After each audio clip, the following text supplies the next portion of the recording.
What can you say about a guy who died actively chasing death?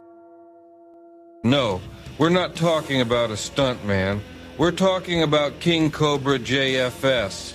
Today the bell tolls for him, and we are Jack's complete lack of surprise.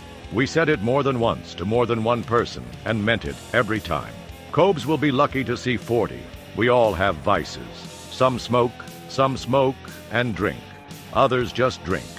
For many, food is a vice. And of course, we can't forget drugs. And we don't mean his green smoke. Cobes had all the vices guaranteed to send one to an early grave. All of them. If we wanted to, we could put together clips of him straight up drinking things like garlic butter, licking grease off of wrappers, or sucking down the last drips from a bag of ketchup, and it would be minutes, if not a couple hours long. Did you say bacon fat? We could easily put together a half hour's worth of footage of him loading his food up with that too. This is just for starters, people. We haven't even gotten to the actual food yet. His food hacks were, in a nutshell, the worst food we have ever seen. From both culinary and dietary points of view. If it was something he made, and he did a good job, the meal only looked mildly revolting. He often did not do a good job. No matter how much he claimed to enjoy something every time he ate, it made the meatbag's heart hurt vicariously. Josh's heart was probably not exactly healthy by the time it stopped, but that wasn't the only thing he had going against him, thanks to his diet. The man ate sugar like it was water. No diet drinks for Joshy. He liked his combos sweet. Yes, sir, diabetes of the type 2 variety was definitely holding on line 4 or 5. That's not a joke. Cobes had multiple diseases and conditions he was openly flirting with. His liver and kidneys probably looked like poster children for the effects of alcohol on the human body. You see, in the world of drinkers, there are alcoholics, and there was Josh Saunders. We watched him go through almost a gallon of vodka in under 48 hours, on top of the other shit he was drinking, which ran the gamut from White Claws to Peach Bush. To say Cobes drank would be like saying the sun is kind of warm on Mercury. Josh even drank random booze people left for him. By the end, he was so dependent on alcohol that if he stopped drinking, the DTs came hard. We never saw them because he never stopped drinking. He also smoked quite a bit. Tobacco has killed millions. Science has conclusively proven the connection between it and health problems. Josh didn't smoke like ordinary people tend to. He'd smoke anything, from loose tobacco to butts he picked up or saved. He'd then put them all in a pipe when he was low and smoke it. In the last few months, he had been coughing quite a bit more than what one hears from standard smokers' cough. We're betting COPD had set up shop in his lungs. It too is another killer. Then there were the drugs. Josh did his best to pretend he only smoked weed, but we saw him obviously under the influence of other things. Occasionally, he'd be fired up and ready to go like Hitler in the morning after a Vitamoltin shot. Vitamoltin, by the way, was code for vitamins and meth. But that wasn't all. When Jessica visited, we watched him fall into a coma while she made out with him. But then there's the other elephant in the room, Duster. Josh dusted his brains out, almost literally.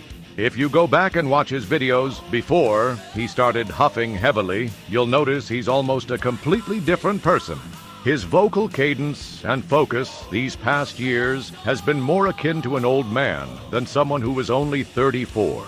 Oh, and don't forget his teeth, or lack thereof. From swollen head to filth-encrusted toes, Josh Saunders was a medical time bomb waiting to go off. The fact that he did, while tragic for his family and the folks who truly supported him, simply did not come as a surprise. This is just what happens when someone throws good sense out the window and lives like a grown-up child. The question now is, what happened? Clint said he found Josh in bed, and that the theory is liver or appendix trouble.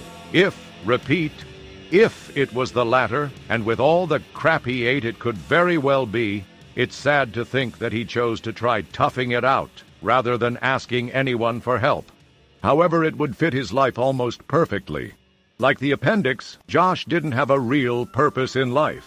The only thing an appendix is good for is, well, causing problems, which was what Josh, too, seemed to be only good for. Hell, look at his so-called crushes. Can you imagine being harassed by people because the annoying kid from 4th grade won't shut up about you?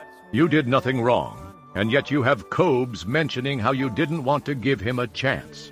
From them, right up to the poor bastards that had to prep his ridiculous orders, and on to Clint. Josh was a random problem generator. So in a way, it kind of makes sense that his own random problem generator would go off. And he, not being the type to ask for help, tried handling it on his own. However, we want to be clear. Until the autopsy is done, this should only be taken as theory. Anyway, whatever happened, at least he's not hurting anymore. He won't have to watch the people he loves die off. He won't have to go through open-heart surgery, slowly drowning in his own phlegm or the need for dialysis. He won't be a victim to another Jessica either. The silver linings are small comfort, but they do help to keep things in perspective. At the end of the day, it was pretty obvious that the story of King Cobra JFS was not going to have a happy ending. Those who cared can take comfort in the fact that it could have been so much worse. Goodbye, Josh. We hope if there is an afterlife, you got to meet Ozzy. We're gonna leave you with his final video. It feels like a good way to salute a man who went down in flames. Proudly. Shine on, you crazy diamond. Shine on. What's up, YouTube? So you know what we're going to do? We're going to make a screwdriver. We're going to need some vodka. My favorite cheap vodka is Nikolai because the cap is black. As far as cheap vodka goes, this stuff is pretty fucking smooth. Not a sponsor. Well, if you fuck with Potters or Fleischmann's, that's your choice. Love, it seems, made flying dreams so hearts could soar. Let's pour a little extra for Ozzy. There we go. A little extra for the Ozman. Now, to make a screwdriver, you need vodka and you need orange juice. I, as a kid, grew up drinking Tampico, and Tampico came out with this mango orange tangerine flavor. This stuff is delicious. Anyone else grew up in the 90s drinking Tampico? Tampico Mon. Alright, let's pour some of that in there. Gently now.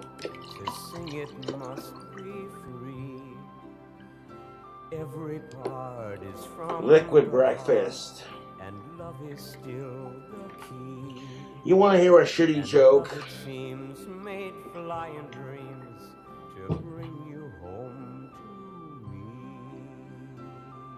What kind of mushroom's always talking smack? A shit talkie.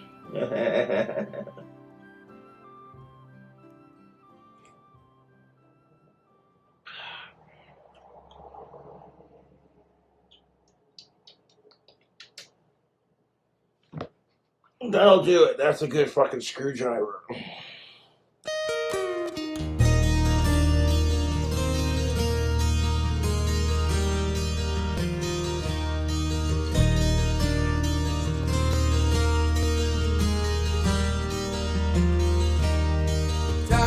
Changed and times are strange.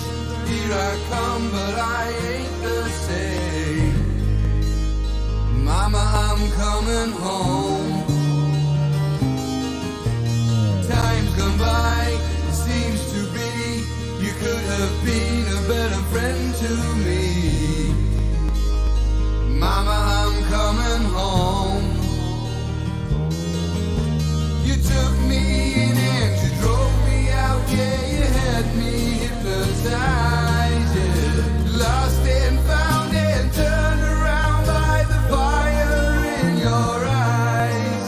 You made me cry, you told me lies, but I can't stand to say goodbye. Mama, I'm coming home. I could be right, I could be wrong. It hurts so bad, it's been